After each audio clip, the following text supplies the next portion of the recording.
El Consejo Nacional Electoral, a través del Instituto de la Democracia, realizó el lanzamiento del tomo 3 de la revista científica Democracias. Queremos sin duda también congratularnos como Consejo Electoral, como Instituto de la Democracia, de que al presentar un nuevo volumen de esta colección Democracias,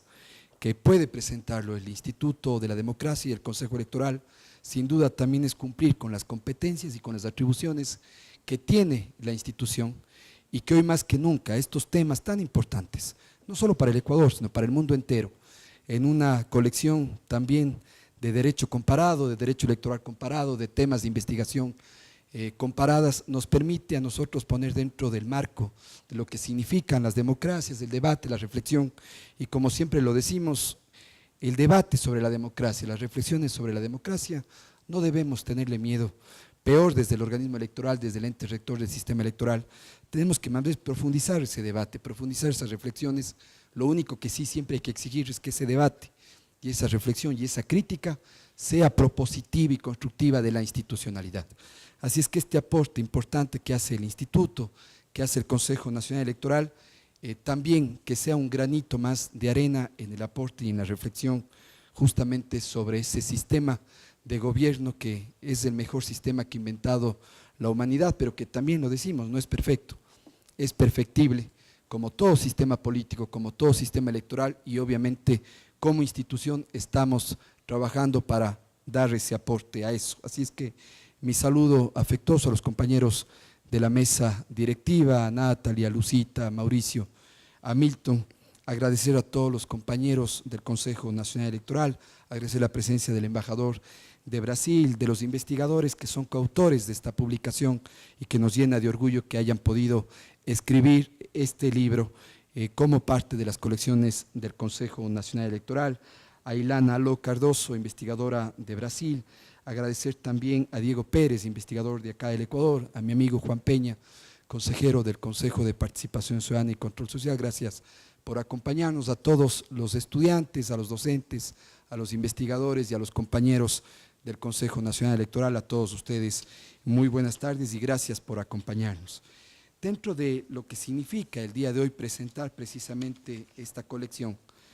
y presentar la posibilidad de que podamos escuchar a los investigadores que han sido parte de esta investigación y que sin duda es un aporte sustancial a lo que significan los temas que hoy nos interesan a todos. Hoy el contenido que tenemos acá, inclusive desarrollado también por nuestro compañero Mauricio Tayupanta como articulista dentro de esta colección, y también el doctor René Mouget, que es nuestro coordinador de participación política, entre otros autores, sin duda enriquecen lo que ya significa debatir y discutir, decía, los temas que nos interesan a todos. Y justamente hoy que dentro de esta presentación me habían pedido que aborde la transformación de la relación entre el Estado y la sociedad desde la visión de los organismos electorales. Y justamente previo a hacer una pequeña introducción y tratar de ir brevemente, siempre ha habido un divorcio entre lo que significan precisamente las autoridades electorales y esa relación entre Estado y sociedad. A veces las autoridades electorales, desde una visión muy simple, pues creemos que únicamente estamos ahí para hacer procesos electorales y para contar votos, y no nos interesa mucho, o no nos interesaba mucho, si es que efectivamente desde nuestra función contribuimos o no en el fortalecimiento de la democracia, y si encontramos o no sociedades más empoderadas de sus derechos, si encontramos o no sociedades que siempre, y decía Simón Pachano, también decía que el mayor peligro para una democracia es tener sociedades ausentes. Y justamente eso es lo que a veces construimos, sociedades ausentes, imperceptibles, poco empoderadas, poco participativas. Y ahí siempre yo hago una crítica, siempre una crítica constructiva, claro que sí, y que es justamente el reto que tenemos de virar, de cambiar esa visión. Cuando tenemos organismos que justamente encasillan o buscan encasillar lo que es el gran aporte de nuestra Constitución del Ecuador desde el año 2008, que es justamente ese eje transversal, la participación ciudadana. Y la participación ciudadana nunca puede encasillarse o solamente institucionalizarse. Esa participación ciudadana tiene que ser abierta y que sea espontánea para que exista una verdadera relación entre el Estado, y la sociedad. Y obviamente esa visión desde los organismos electorales. Y ahí como una pequeña reflexión, siempre decimos que el problema ha sido, y para nuestro país el gran problema ha sido que esa construcción de la política pública ha sido una construcción en la que no hemos considerado a los ciudadanos y a la sociedad dentro de todas las fases de la construcción de la política pública. Yo creo que el gran error y uno de las grandes trabas o los grandes desafíos es que únicamente hemos considerado a los ciudadanos en el último ciclo de la política pública, es decir, en la evaluación. Pero no, y ahí sí somos expertos en llenar auditorios para rendir cuentas y llenar auditorios para explicarles lo que hemos hecho sin darnos cuenta que no hemos empezado precisamente por incorporarles en todo el ciclo de la política pública a los ciudadanos. Eso significa en el diagnóstico, eso significa en la ejecución y eso significa también en la evaluación. Es decir, en todos estos ciclos de la política pública que son parte de esa construcción, no puede verse alejada la ciudadanía y la sociedad civil. Solo allí podemos tener una política pública más empoderada, con mejores resultados en ese sentido. Así es que, y les decía, cuando me invitaron a la presentación de esta revista científica, Democracias, ya hoy en su volumen número 3, y es importante el instituto, ese aporte que vamos haciendo, y hay también una pequeña cuña publicitaria, pero el Instituto de la Democracia es el único instituto con rango constitucional de Latinoamérica. Y esa es una gran oportunidad.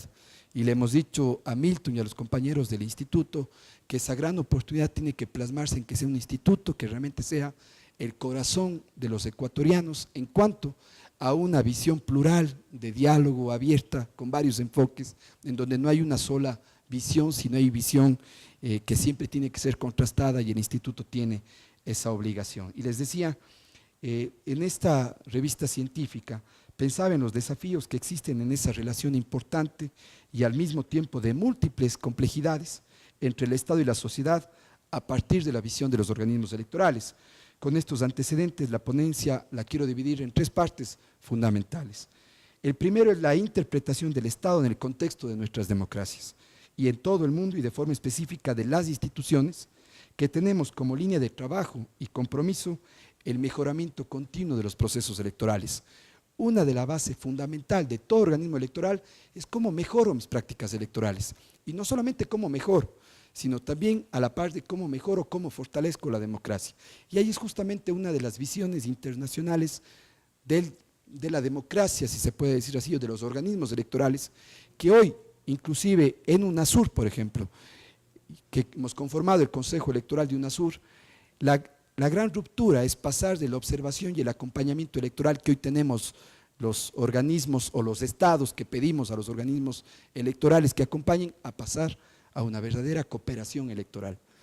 Justamente ese es el gran reto. Y hoy, la semana pasada, que estuvimos en la 10ª reunión de organismos y autoridades electorales, suscribimos con Brasil, precisamente con el Tribunal Superior Electoral de Brasil, un acuerdo y un entendimiento bilateral que confluye en esta cooperación electoral. A Brasil le interesa qué hemos hecho como Ecuador en ese fortalecimiento de ese Estado intercultural y plurinacional, de ese país diverso y profundo, de 14 nacionalidades y 18 pueblos, de afros, de montubios, de mestizos, de indígenas, y nosotros estamos muy interesados porque Brasil lleva la batuta a nivel del continente en lo que significa la automatización de los procesos electorales. Por tanto,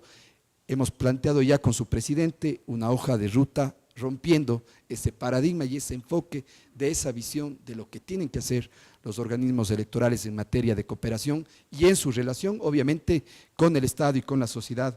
como planteábamos al inicio de la ponencia. Como segundo momento, quisiera adentrarme en las dinámicas de la sociedad en torno a la democracia y como tercer momento, las importantes articulaciones y los grandes nudos críticos en la relación entre Estado y sociedad, teniendo como epicentro, sin duda, los procesos y las prácticas electorales. Hace aproximadamente un año leía la entrevista de Thomas Piketty en el diario El País y decía: la difusión de la educación y la inversión en el conocimiento son probablemente los mecanismos más decisivos para la reducción de desigualdades. En esta medida, el trabajo para la superación de las brechas de las desigualdades son fundamentales en la consolidación de los sistemas democráticos. No olvidemos que la sociedad la hacemos personas, instituciones y los sistemas. De acuerdo a los datos de la CEPAL, los datos del año 2015, durante la última década, nuestra región,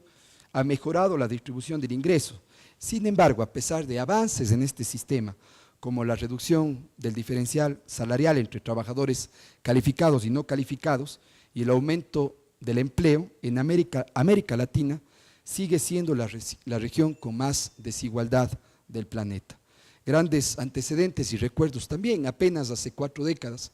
un poco menos de 4 décadas, de 1978, de toda la región, de los 12 países que conforman la UNASUR, solamente teníamos 2 gobiernos elegidos democráticamente, Venezuela y Colombia. Por tanto, nuestras democracias, si bien son jóvenes, yo creo que es importante los pasos que se han dado en esa consolidación del sistema democrático en la región, y por eso decimos que hoy la relación entre el Estado y la sociedad va adquiriendo momentos de cristalización en materia integracionista, con un referente regional y continental como la Unión de Naciones Suramericanas. En su publicación Estado, Sociedad Civil y Democracia, Eusebio Fernández García,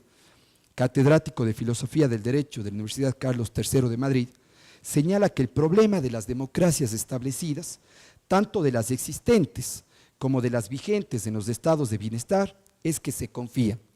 ya sea de forma ingenua o interesada, demasiado en la democracia, en el ámbito político y jurídico, y se olvidan del ámbito cultural y social en general. Y justamente los procesos de integración que teníamos hace poco en América Latina y en el continente tenían un solo factor de encuentro. Ese factor era el económico. Es decir,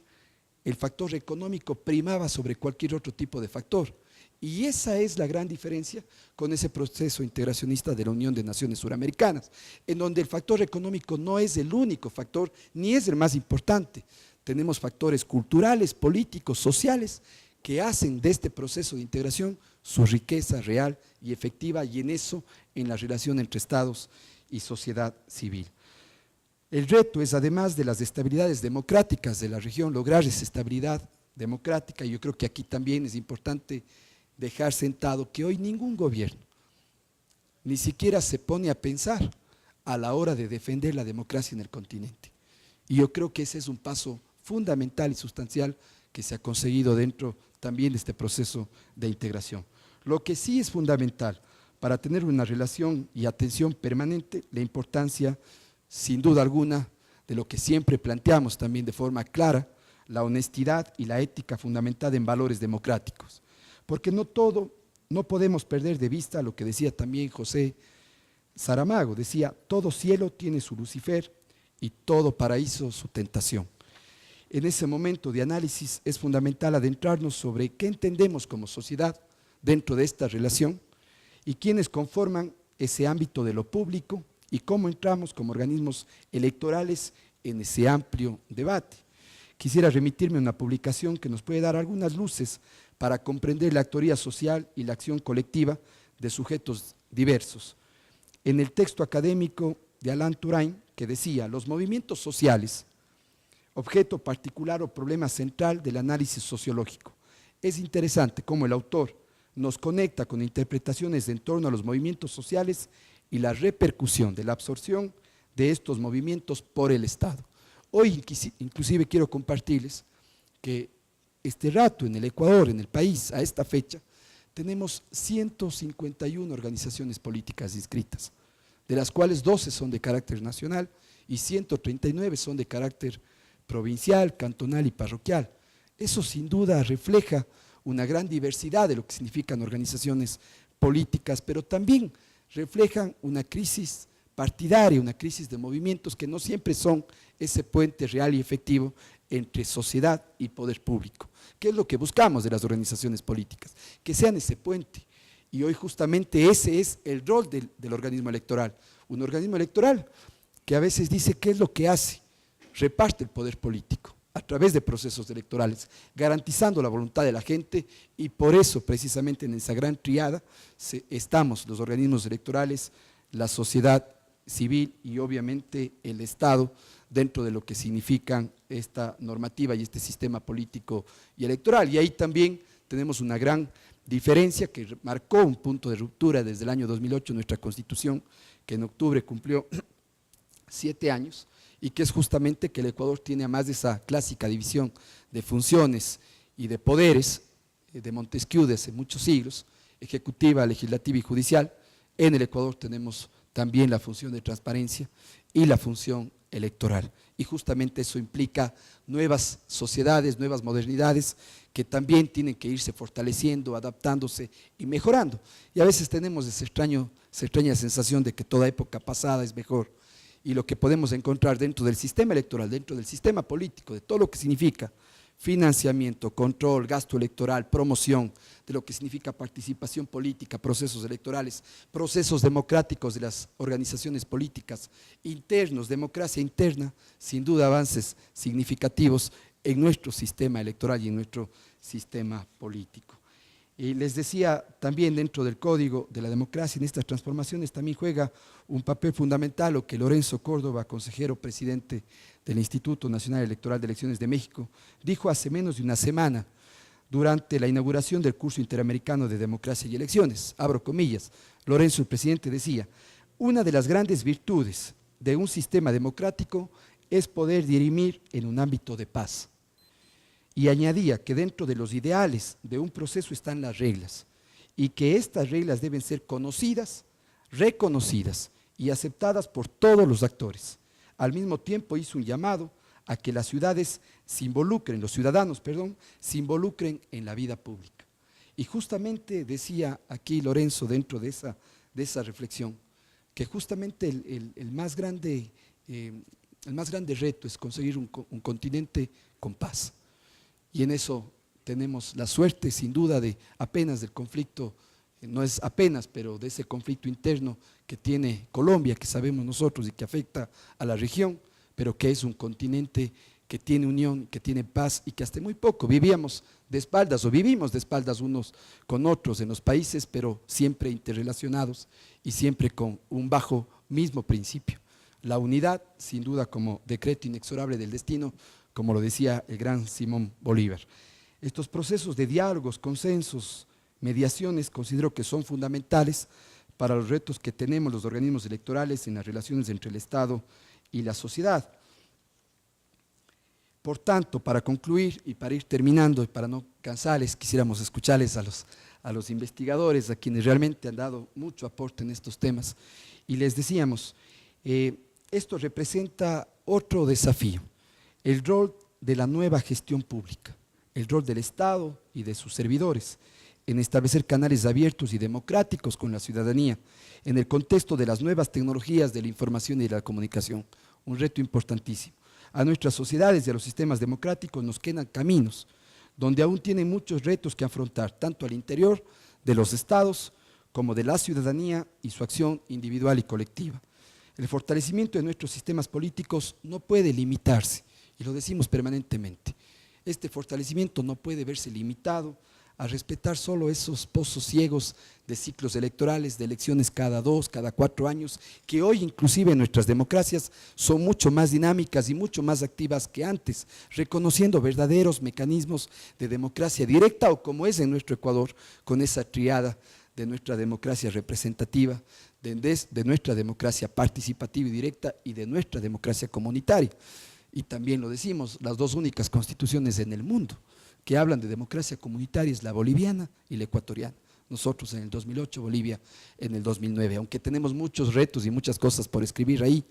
porque ni siquiera en los 444 artículos de la Constitución está definido qué entendemos por democracia comunitaria y creemos que la incorporamos recientemente, pero seguramente es la más antigua de todas, desde que existe sociedad hay democracia comunitaria, UNAMING es democracia comunitaria, en los barrios hay democracia comunitaria y obviamente es, como ya lo establece Bolivia, el ejercicio de los derechos colectivos de pueblos y nacionalidades y creo que hacia allá también hay un campo de investigación también siempre importante.